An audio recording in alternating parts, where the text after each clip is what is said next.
Anyone have thoughts? Why do you think Dirk Willems went back and rescued his captor? There's no wrong answer, so. Heeding the Spirit. Heeding the Spirit?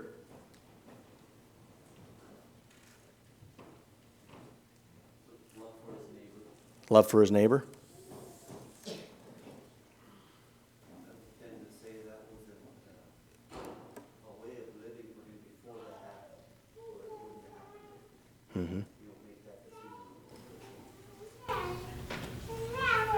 decision. He didn't wait to heed the Spirit or love his neighbor till he heard his captor calling for him. Very good. Well, my mind was actually going a different direction. So this evening, I'd like to talk about generosity. And I know when we think of generosity, we usually think of money, and we'll talk about money some. But I really think Dirk understood generosity. He cared about his captor. And he didn't hold his life too tightly. He was willing to share what he had because of a need that he saw. Another definition of generosity is giving more than is expected. So, in the sense of Dirk, like he gave more than most of us would have expected him to give. I've been doing a bit of reading in the Bible and other books about generosity. It's been, I don't know, the last 6 months, it's been a topic that I've been trying to learn more about. Because I think it's something that we just, well, for myself, I don't know enough about it. I don't know how to practice it and how God can use that in my life. So, just a question here to start us out. What does generosity mean to you? When you think of generosity, what do you think of? Giving of something. Giving of something?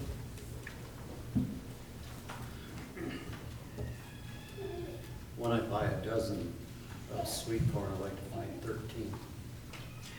Very good. Getting a little extra.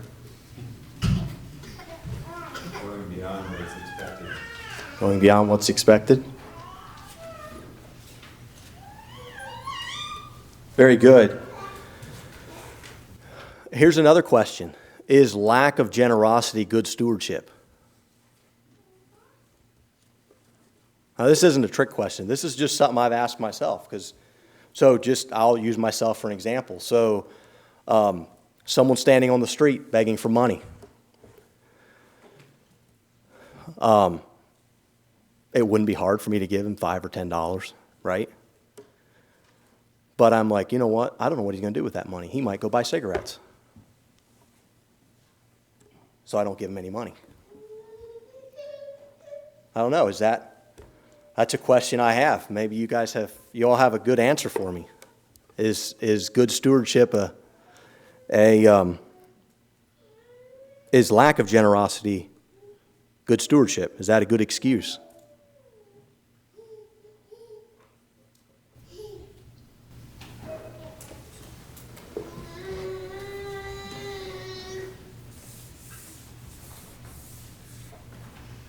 The questions. Do you think it's one or both? One or the other, or can it be both? Yeah, any of the above are possible.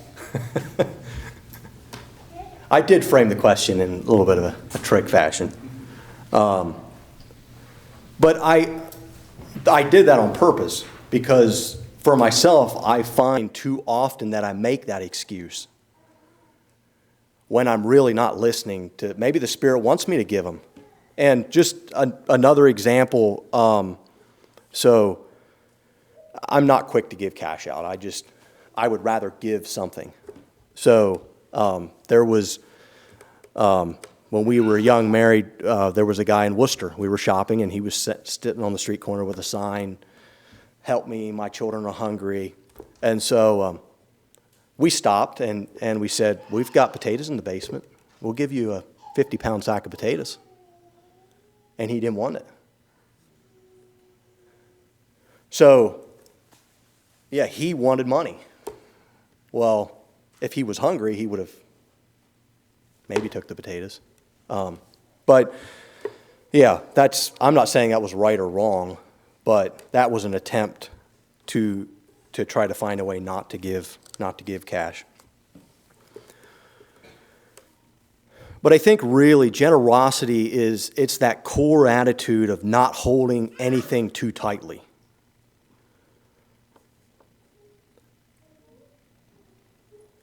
If it's all God's anyway, we should be happy to share when there's needs around us. And I know Gary Miller often made this statement: if everything is God's anyway, why do we care whose pocket it's in? Or why are we so concerned about whose pocket it's in? And I think that we laugh because it's true. We are more concerned about whose pocket it's in than we really should be. Or maybe you all aren't as human as I am.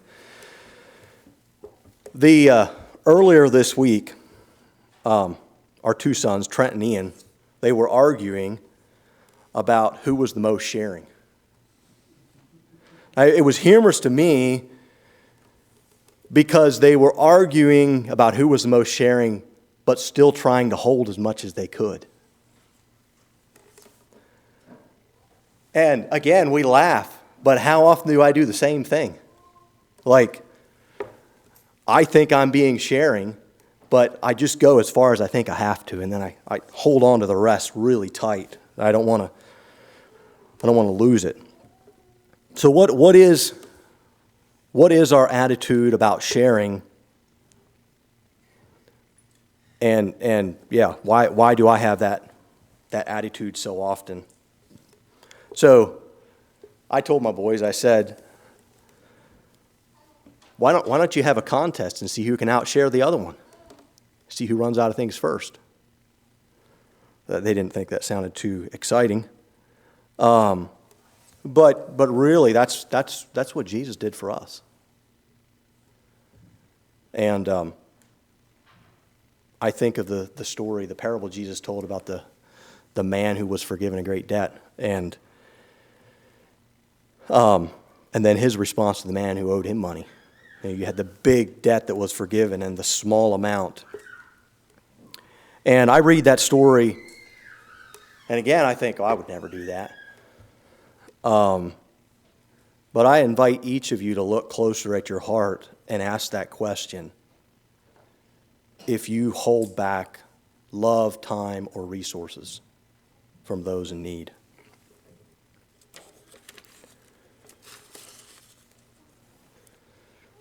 As I was looking for books and places to read, I asked Brother Willis, I said, hey, what book should I read about generosity? I want to learn about generosity. He told me to read Philippians 2. And I read the chapter several times, and it didn't connect with me. But when I was studying for this topic, it actually, I finally got it. I'm pretty slow sometimes. But in the beginning of Philippians chapter 2, it talks about how, the beginning of the chapter talks about how we should treat others. It doesn't talk about money. It doesn't talk about giving necessarily. But maybe I'll just read the first 7 verses. Philippians chapter 2, starting at verse 1. If there be therefore any consolation in Christ, if any comfort of love, if any fellowship of the Spirit, if any bowels and mercies, fulfill ye my joy, that ye be like-minded, having the same love, being of one accord, of one mind. Let nothing be done through strife or vainglory, but in lowliness of mind let each esteem others better than themselves. Well, that's generosity right there. You think more of others than yourself. You're not going to try and keep things from them. Look not every man on his own things, but every man also on the things of others. So paying attention to others' needs. Let this mind be in you, which was also in Christ Jesus, who being in the form of God thought it not robbery to be equal with God, but made himself of no reputation, and took upon him the form of a servant, and was made in the likeness of men. Jesus showed us what generosity looked like by coming to earth. You know, really, he had everything in heaven. I mean, we think about going to heaven when we die. Jesus had all that. And he came here to this miserable place because he loved us. And there's so many examples of Jesus' generosity. Another question for you all. When you think of generosity in the Bible, what do you think of? The first thing that comes to mind is fine. Is there a story you think about, or a parable, or a certain verse?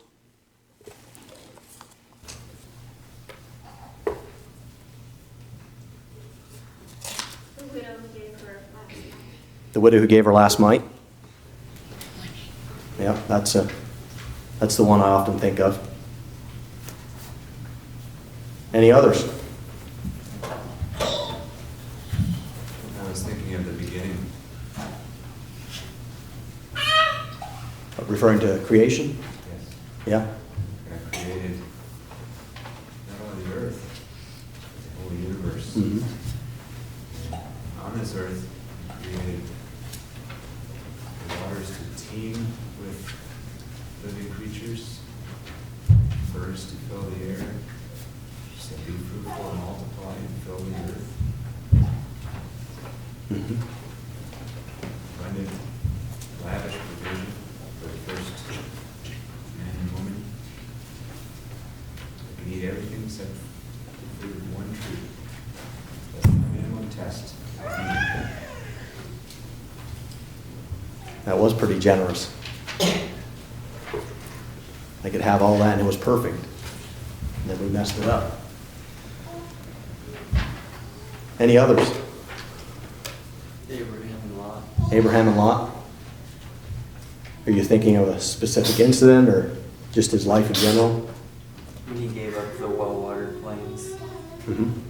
and took what was left. Yep. The Good Samaritan. Mm-hmm. I think of Joseph and how he was generous with his brothers when they came for grain.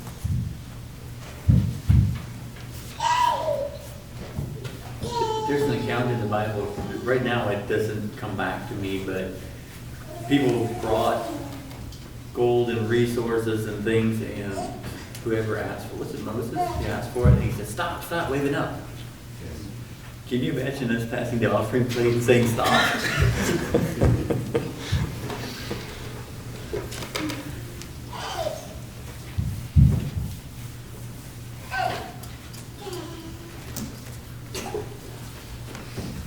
Thought of another question, but I'll hold it till later.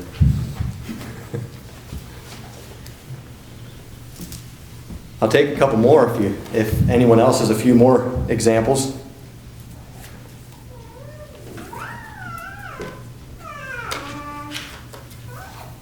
The woman that gave was it Elijah or Elisha the last of her bread. The last scoop of meal. Mm-hmm.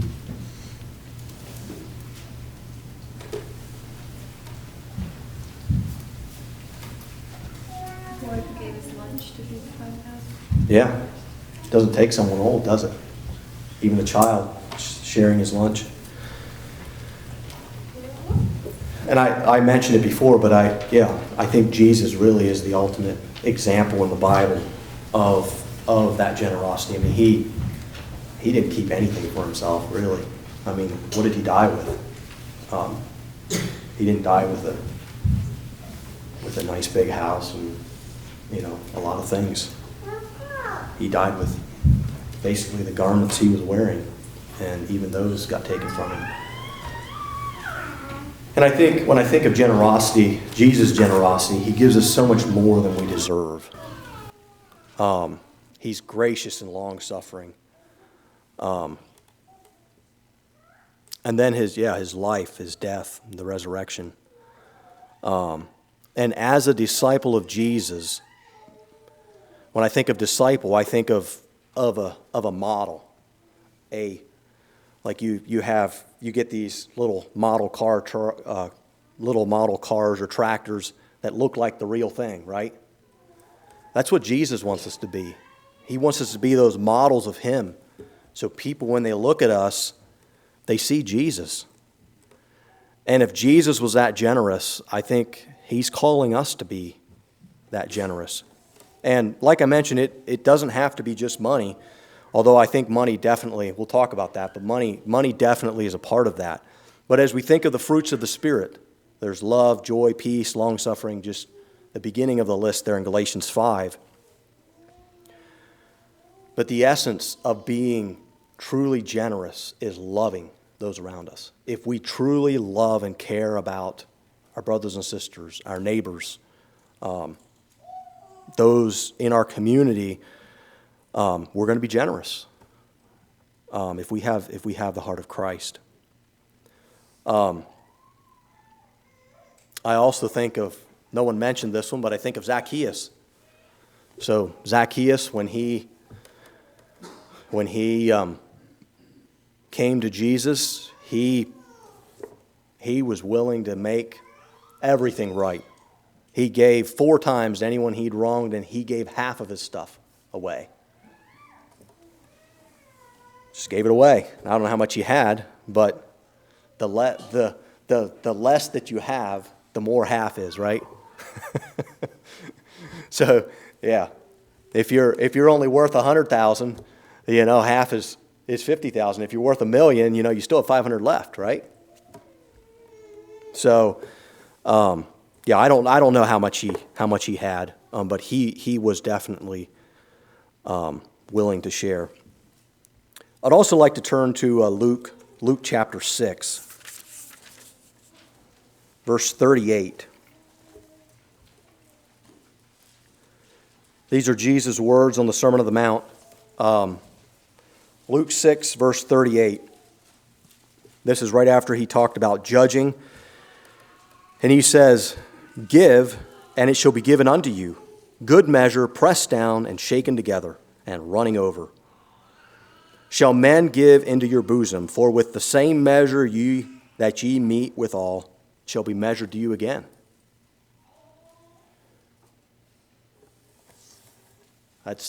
Yeah. Do we grasp the full meaning of that? So how you treat other people is the way you're going to be treated, in essence. That's what I take from that. Did you know that your attitude about generosity has an impact on your future, your eternal future? Your attitude about generosity, your attitude towards giving will have an impact on your eternal future.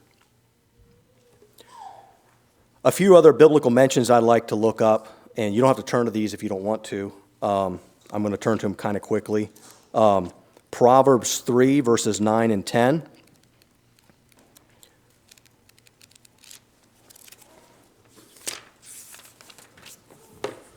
Proverbs 3, 9 and 10.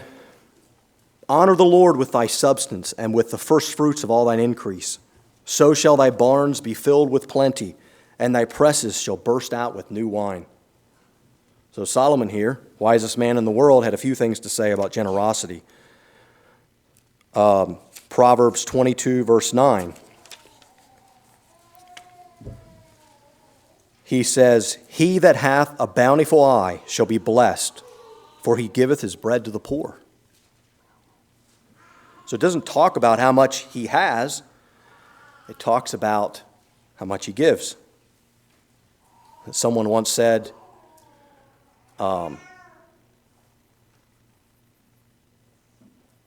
I can't draw it together now. It's not how much you have, but how much you know it?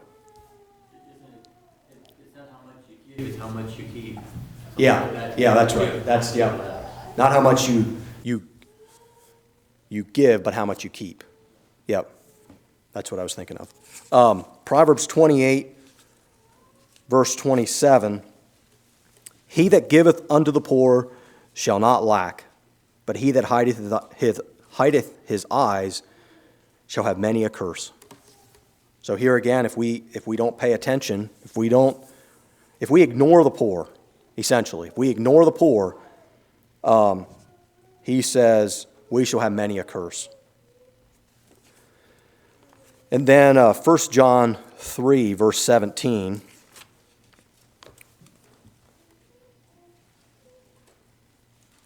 John here says, but whoso hath this world's good, and seeth his brother have need, and shutteth up his bowels of compassion from him, how dwelleth the love of God in him? That's pretty strong language there. So, and these are just a few references. There are so many, like where do you start and stop? References to generosity. It's throughout Scripture.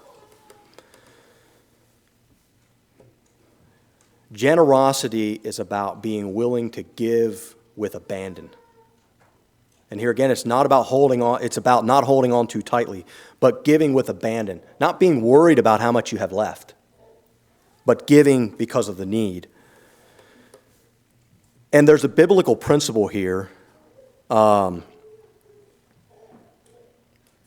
what we give, we will receive again.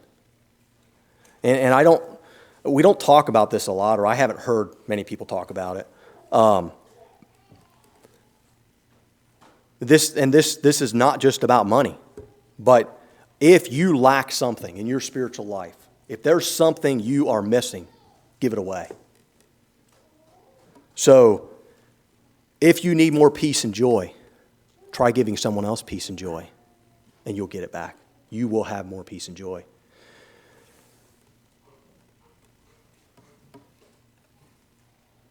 And it doesn't seem rational to us.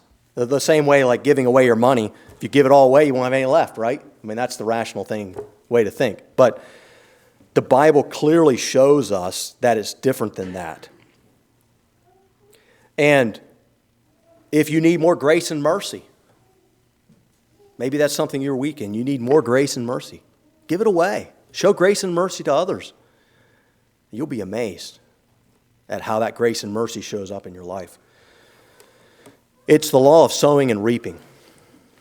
And we could spend a lot of time there too, but just a verse in Proverbs 11, verses 24 and 25 talks about sowing and reaping. And we often talk about this in the sense of like someone's going and sowing the wild oats, right? Sowing and reap, yeah, well, they deserve that. I mean, look, they sowed sin, and look what they reaped, way more than what they sowed. That's usually how I hear the sowing and reaping used. But it's a principle that's much bigger than that. Proverbs 11, verses 24 and 25 says, there is that scattereth and yet increases, and there is that withholdeth more than is meet, but it tendeth to poverty. The liberal soul shall be made fat, and he that watereth shall be watered unto himself. The ESV says, one gives freely, yet grows all the richer. Another withholds what he should give, and only suffers want. Whoever brings blessing will be enriched. The one who waters will himself be watered. Talking about sowing and reaping. If we give freely, we will reap freely. 2 Corinthians 9, verse 6 also talks about that. 2 Corinthians 9, verse 6 says, but this I say, he which soweth sparingly shall reap also sparingly, and he which soweth bountifully shall also reap bountifully.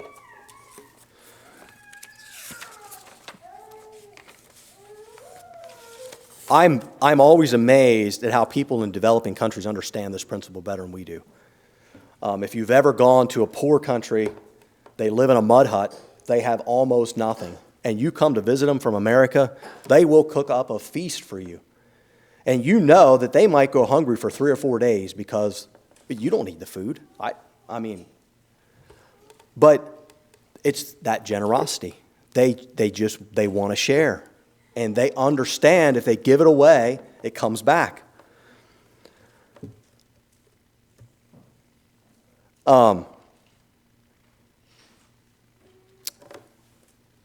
Let's turn to Ecclesiastes 11:1.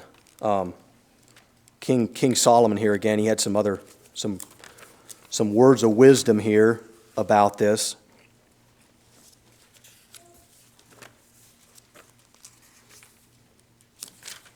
Ecclesiastes 11, verse 1.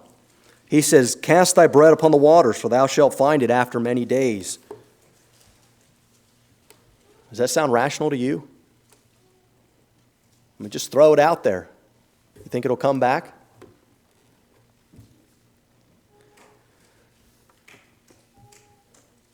And he goes on to say, a few more verses there, "Give a portion to 7 and also to 8, for thou knowest not what evil shall be upon the earth. If the clouds be full of rain, they empty themselves upon the earth, and if the tree fall toward the south or toward the north, in the place where the tree falleth, there it shall be. He that observeth the wind shall not sow, and he that regardeth the clouds shall not reap." He's saying that there in verse 4, someone said, well, because of the weather, I'm not going to plant. It's not going to grow anyway, so I'm not even going to bother planting. Well, or I'm not going to harvest because of the clouds.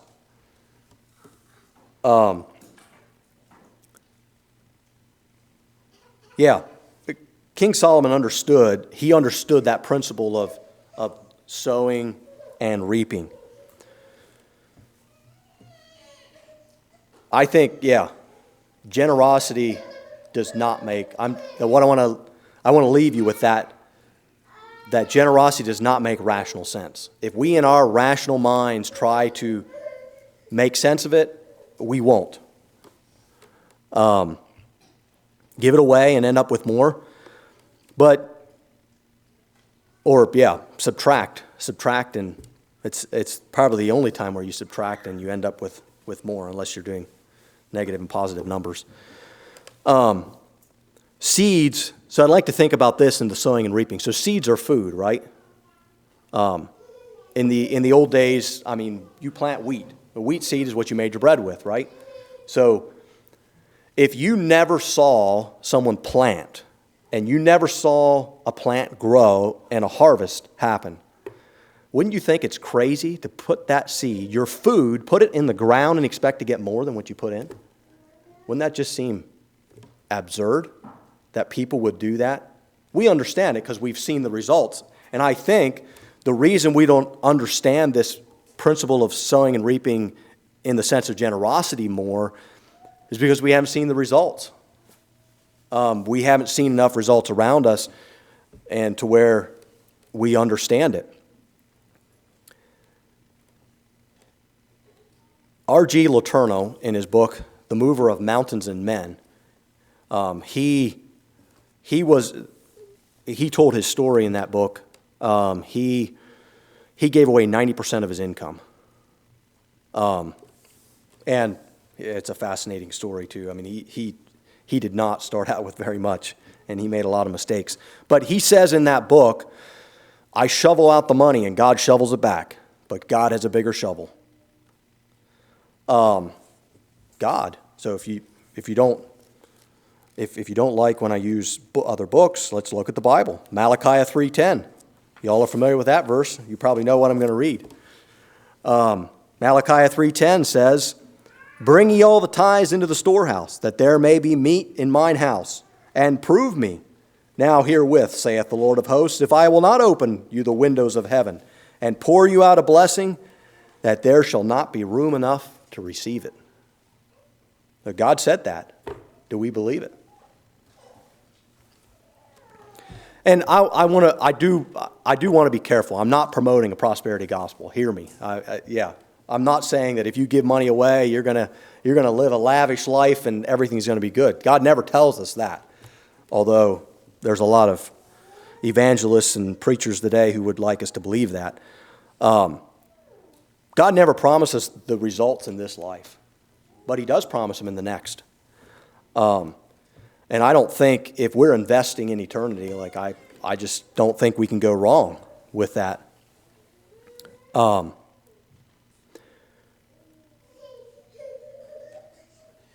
Another thing about generosity is, as I mentioned, it requires a certain amount of abandon.